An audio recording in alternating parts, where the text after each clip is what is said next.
semuanya dimanapun Anda berada.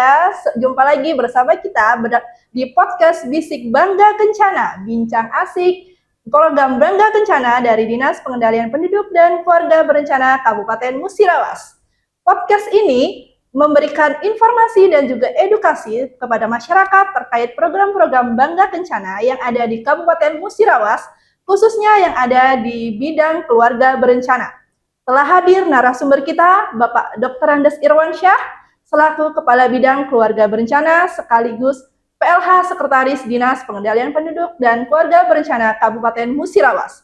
Beliau sudah berkiprah selama lebih dari 30 tahun lamanya di Dinas Pengendalian Penduduk dan Keluarga Berencana Kabupaten Musirawas, sehingga tidak perlu kita ragukan lagi atas pengalaman dan juga ilmu yang sudah beliau dapatkan. Selamat pagi Bapak. Selamat pagi Ya, dan baik. salam sejahtera kita semua. Assalamualaikum warahmatullahi wabarakatuh. Waalaikumsalam warahmatullahi wabarakatuh. Bagaimana kabarnya Bapak? Alhamdulillah sehat. Alhamdulillah. Sudah siap untuk memberikan materi pada podcast kita kali ini? Insya Allah. Insya Allah, baik. Bapak boleh dijelaskan terkait kegiatan-kegiatan apa saja Bapak yang ada di Dinas Pengendalian Penduduk dan Keluarga Berencana Kabupaten Musirawas, khususnya yang ada di bidang KB Bapak? Untuk di bidang KB itu kegiatan-kegiatan atau subkegiatan yang ada di bidang KB diantaranya adalah dukungan pelayanan KB bergerak, kemudian promosi KII KB pasca persalinan, kemudian ada juga distribusi alkon untuk di bidang KB. Ya, kita bahas satu persatu Bapak ya. Kita mulai dari dukungan operasional pelayanan KB bergerak. Apa sih Pak bentuk kegiatan dari dukungan pelayanan KB bergerak ini Pak? Untuk dukungan pelayanan KB bergerak untuk saat ini masih dari DPP KB Kabupaten Musirawas, kegiatannya adalah mengunjungi kecamatan yang diutamakan yang terpencil, kemudian yang tidak ada petugas pelayanan medisnya yang memang sudah mampu untuk melayani KB, dan biasanya juga kegiatan-kegiatan momentum itu juga jadi sasaran untuk kegiatan pelayanan KB bergerak Kabupaten Musirawas yang menggunakan mobil unit pelayanan KB, dan di dalam mobil unit pelayanan KB itu dalam tim itu ada petugas medis, ada petugas administrasi, ada petugas KII dan konseling. Dan memang setiap tahun dibuatkan SK oleh Bupati Musirawas untuk tim unit pelayanan KB bergerak di Kabupaten Musirawas. Ya, berarti pelayanan KB-nya bisa dilakukan di mana saja menggunakan mobil unit pelayanan ya Pak ya. Nah, kemudian untuk metode kontrasepsi yang bisa diberikan itu apa saja Bapak? Untuk metode kontrasepsi yang dilayani di pelayanan KB bergerak itu pada dasarnya sebenarnya seluruh kontrasepsi bisa diberikan dan itu disiapkan. Tapi kami tim pelayanan KB bergerak Kabupaten Musirawas itu lebih menitik beratkan pada pelayanan KB MKJP yang bisa dilayani di mobil unit pelayanan KB itu IUD dan implan. Ya, berarti kita dahulukan yang kontrasepsi jangka panjang dulu, IUD dan juga implan. Nah, pada saat pelaksanaan pelayanan KB bergerak ini pasti ada tantangan ataupun hambatan yang dialami. Kira-kira apa saja tantangan ataupun hambatan yang sudah pernah Bapak temui? Oke, kalau tantangan pasti banyak ya. Di setiap kegiatan itu pasti banyak tantangan. Nah, tapi yang kami ingat dan kami catat selama ini tantangan itu pertama dari sisi perencanaan. Sisi perencanaan itu memang belum ada jadwal yang disepakati baik oleh DPP KB Kabupaten Musirawas maupun Dinas Kesehatan atau Puskesmas. Dan lebih banyak kepada kegiatan-kegiatan momentum. Kalau ada kegiatan-kegiatan momentum misalnya pelayanan KB menunggal TNI atau dalam rangka hari ulang tahun IDI atau hari ulang tahun PKK atau hari ulang tahun Musirawas dan kegiatan-kegiatan momentum lainnya, itu baru dibuat jadwal ke kecamatan-kecamatan, sehingga eh, petugas KB-nya baru koordinasi dengan Paskes dan mencari masyarakat mana yang paling banyak, paling memungkinkan sesuai dengan jadwal untuk dilayani. Sehingga dari sisi perencanaan ini memang perlu diperbaiki. Karena itu kalau tidak dibuat perencanaan atau jadwal yang sepanjang tahun, itu akan lebih bagus. Jadi kalau misalnya di Kecamatan Tugu Mulyo, dari awal tahun sudah disampaikan di kecamatan itu bulan sekian, tanggal sekian itu akan ada pelayanan kami bergerak. Jadi masyarakat sudah bisa disampaikan ke masyarakat, sehingga masyarakat menyesuaikan dengan jadwal tersebut. Ya, supaya lebih terencana ya Pak ya. Kemudian kendala-kendala yang lainnya juga masih banyak juga, karena kami saat ini memang tim pelayanan KB itu memang ada tim yang operator di mobil pelayanan, tapi kami lebih menitik beratkan untuk melakukan pelayanan adalah Paskes yang terdekat. Karena Alkon yang digunakan juga dari bukan mobil unit pelayanan membawa Alkon sendiri, tapi memanfaatkan Alkon yang ada di Paskes terdekat. Jadi wilayah tersebut dalam jangkauan Paskes mana, kalau misal di Ki 1 Tambak Sri, nah itu berarti di Puskesmas L Sidoarjo. Jadi Alkonnya dari Puskesmas Sidoarjo. Juga tim pelayanannya juga dari Puskesmas L Sidoarjo. Nah, kalau misalnya ada di puskesmas tersebut belum ada yang mempunyai kompetensi atau sudah dilatih CTU, di tim unit pelayanan itu ada operator yang sudah terlatih. Jadi bisa sambil melatih bidan-bidan desa dan bidan-bidan Paskes yang akan melayani KB MKJP. Ya, baik. Berarti yang bertanggung jawab adalah Paskes terdekat di mana pelayanan itu dilaksanakan. Benar, ya, benar. Pak ya. Nah, kemudian selanjutnya apakah harapan dari kegiatan pelayanan KB bergerak ini supaya bisa terlaksana dengan baik, Pak? Harapan ke depan memang pertama memang sudah ada perencanaan yang matang ya dari yang terintegrasi dengan pelayanan posyandu atau kegiatan-kegiatan puskesmas supaya tidak ada benturan. Kemudian memang di kegiatan tersebut juga harapan tadi ya. Ya. Harapannya tidak hanya tim unit pelayanan KB Kabupaten atau tim pelayanan bergerak Kabupaten. Di setiap kecamatan, harapan kami ke depan itu ada terbentuk juga tim KB bergerak kecamatan. Nah, sampai saat ini dari 14 kecamatan yang ada di Kabupaten Musirawas baru terbentuk satu tim pelayanan KB bergerak, yaitu di Kecamatan Sumerata yang sudah di-SK-kan oleh Camat Sumerata.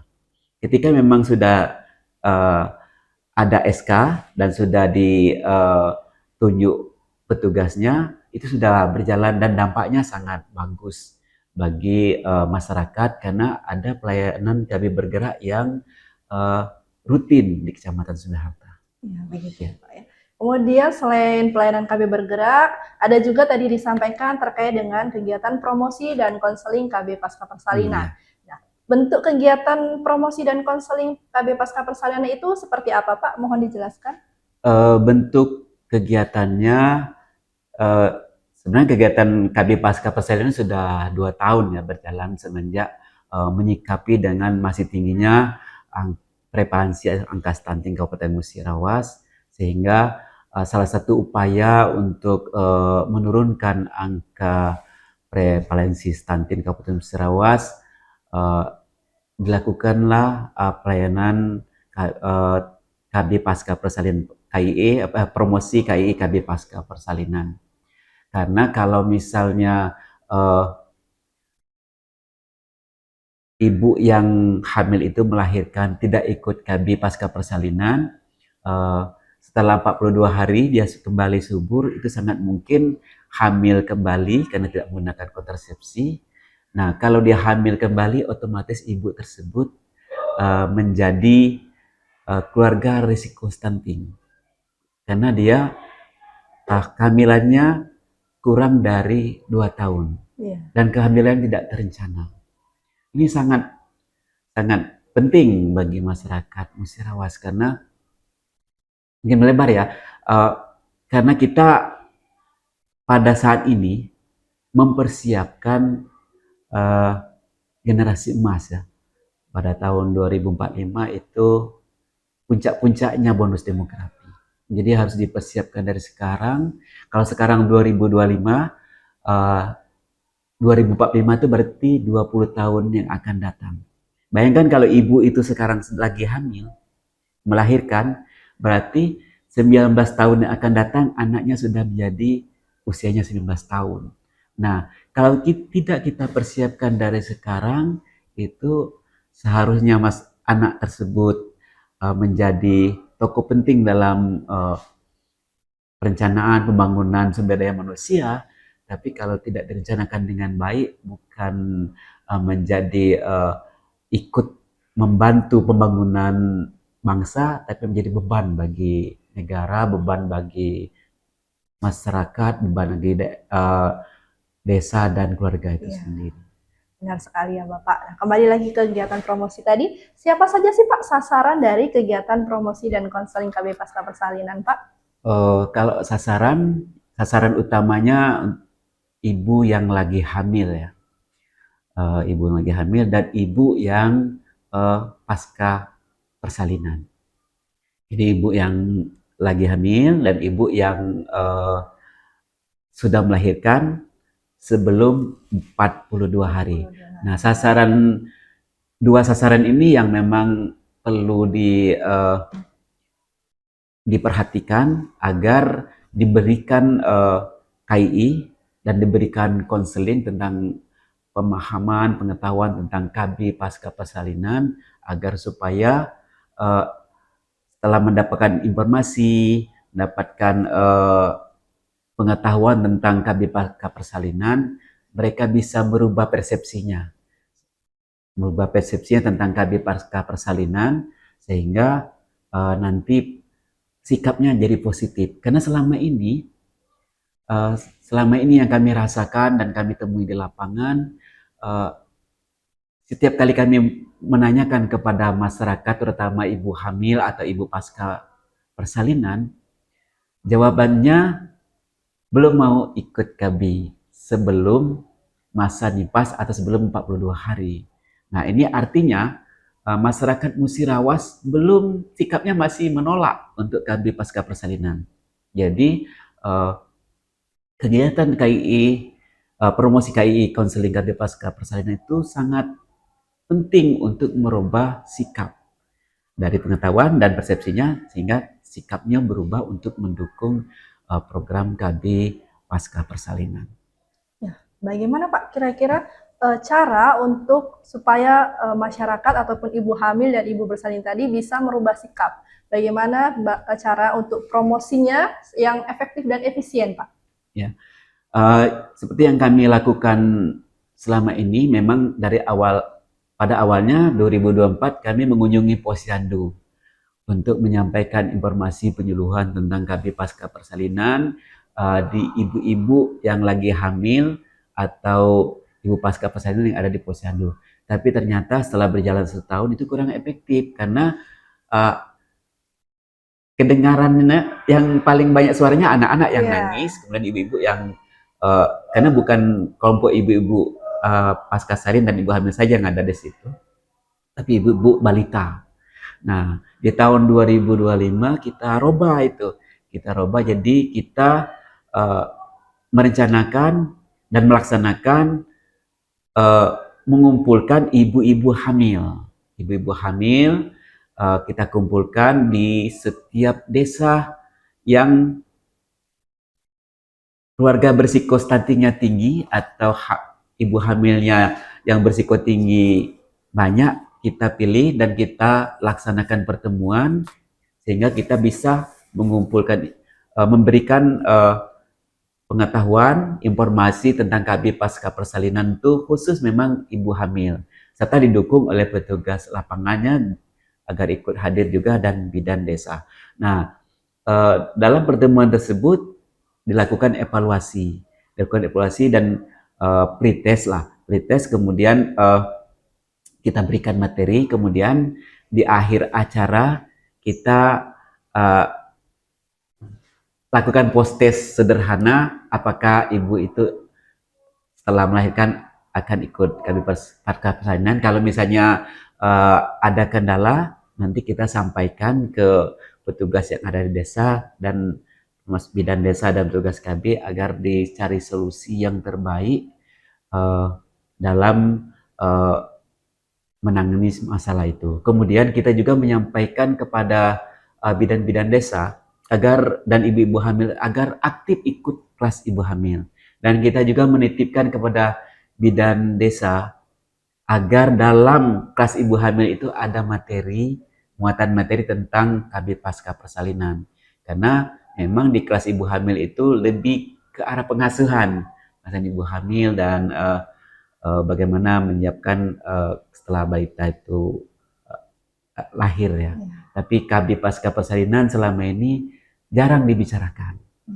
Sehingga ke depan harapan kita agar seluruh pihak itu mendukung bagaimana meningkatkan kesertaan KB pasca persalinan. Baik, kemudian balik lagi ke tantangan Pak, tantangan yang dihadapi dan juga mungkin untuk ke depan apa saja yang perlu dievaluasi dari kegiatan yang sudah berjalan Pak? Memang kami waktu kegiatan promosi KII konseling KB pasca persalinan di setiap kecamatan, setiap desa itu kami menitipkan kepada petugas KB ketika nama-nama yang ikut dalam kegiatan pertemuan promosi KII KB pasca persalinan ini agar dipantau, agar didata apakah ikut setelah melahirkan sebelum 42 hari apakah ikut KB pasca persalinan atau tidak. Dan kami minta hasil pemantauan itu dilaporkan ke DPP Kabupaten Musirawas melalui bidang KB agar bisa apakah efektif atau tidak kegiatan tersebut. Kalau memang tidak, ke depan memang harus ada dicari lagi formulasi atau inovasi bagaimana meningkatkan capaian KB pasca persalinan ini. Karena ini sangat penting, karena menyangkut masalah perencanaan keluarga.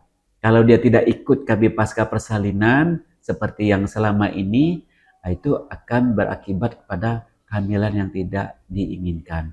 Dan tentunya kalau kehamilan yang tidak diinginkan, tidak sesuai rencana, akan berdampak negatif bagi keluarga itu sendiri, bagi ibu itu sendiri.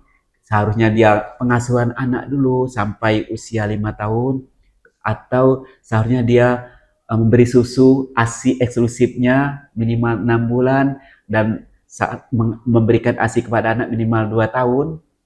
ASI eksklusif itu kan kalau harus hanya ASI kan selama 6 bulan dan memberikan ASI selama 2 tahun. Tapi kalau sudah hamil itu akan berdampak negatif kepada bayi itu sehingga tidak bisa mendapatkan ASI maksimal, ASI eksklusif dan ASI yang selama 2 tahun.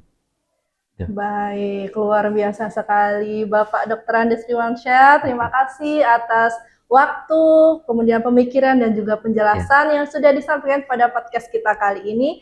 Untuk penutup Pak, mungkin ada harapan yang ingin disampaikan untuk Dinas Pengendalian Penduduk dan Keluarga Berencana agar lebih baik lagi ke depannya, semakin baik lagi.